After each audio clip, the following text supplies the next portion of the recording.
एक काम करो, अभी अपने फोन से एक फोटो खींचो, अपने घर के बाहर, अपनी दुकान के बाहर, अपने खेतों के पास। अगर उसमें तिरंगा दिखता है तो एक हरियाणवी का शुक्रिया करो, क्योंकि 2002 से पहले ये अलाउड नहीं था। ये सुन के अजीब लगता है लेकिन सच है। नेशनल फ्लैग सिर्फ गवर्नमेंट बिल्डिंग्स पर कुछ स्पेसिफिक ओकेजन्स पर ही लहराने की परमिशन मिलती थी। आम नागरिक के लिए नॉर्मली रिस्ट्रिक्शंस थे। फिर एक हरियाणवी ने इस रूल को चैलेंज किया कोर्ट में, अकेले।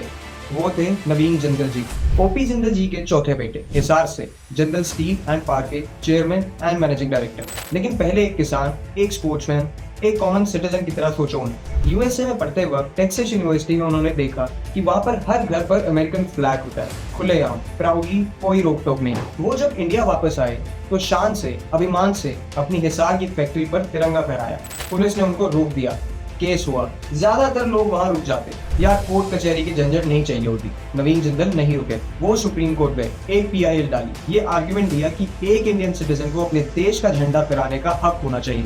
ये प्राइड का सवाल है, रिस्ट्रिक्शन का नहीं। कोर्ट ने सुन के इस मुद्दे को सीरियसली लिया और 2002 में flag code of India amend हुआ। हर इंडियन सिटीजन को नेशनल फ्लैग फहराने का हक मिला, ऑब्वियसली कुछ गाइडलाइंस के साथ। सोचो, ये नवीन जिंदल का पर्सनल विक्ट्री नहीं था, ये 100 करोड़ भारतीयों की जीत थी। जब भी आप इंडिपेंडेंस डे पर तिरंगा फहराते हो, वो मुमकिन हुआ नवीन जिंदल जी की वजह से। लेकिन ये सिर्फ फ्लैग स्टोरी नहीं है। नवीन जिंदल 96 अटलांटा ओलंपिक्स में इंडिया की शूटिंग टीम का हिस्सा थे। ओलंपिक लेवल पर खेला, फिर बिजनेस संभाला, फिर पॉलिटिक्स में भी गए। कुरुक्षेत्र से मेंबर ऑफ पार्लियामेंट बने, एक बार नहीं, तीन बार। 2004 में अभय चौटाला को हरा के उन्होंने पहली बार संसद में पांव रखा। वही कुरुक्षेत्र जहां महाभारत की जंग लड़ी गई थी। सिंबलिज्म खुद बोलता है। नवीन जिंदल का नाम Jharkhand coal block allocation scandal में आया, जिसमें सीबीआई ने 2017 में फाइनल रिपोर्ट सबमिट कर दी। बिजनेस में जिंदल स्टील एंड पावर के सीएमडी के रूप में उन्होंने कंपनी को एक्सपैंड किया। छत्तीसगढ़, उड़ीसा, झारखंड, ऐसे इंडिया के अलग अलग स्टेट्स में प्लांट्स लगाए। पावर जनरेशन में एंट्री की। ओपी जिंदल जी ने जो नींव रखी, नवीन जी ने उस पर और मंजिलें चढ़ाई। मैं नवीन जिंदल जी की स्टोरी में जो चीज सबसे ज्यादा अप्रिशिएट करता हूँ वो ये है कि उनके पास चूज करने का ऑप्शन था।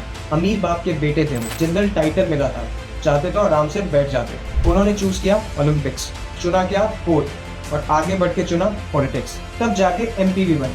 3 अलग अलग रोल्स, तीनों काम सीरियसली किए। हरियाणा की ये मिट्टी ही ऐसी है, यहाँ कोई आदमी आम नहीं होता। नवीन जिंदल स्टील है, ओलंपिक शूटर, पार्लियामेंटेरियन और सबसे मेन द फ्लैग वॉरियर। और हाँ, नवीन जिंदल जी हरियाणा के बेटे।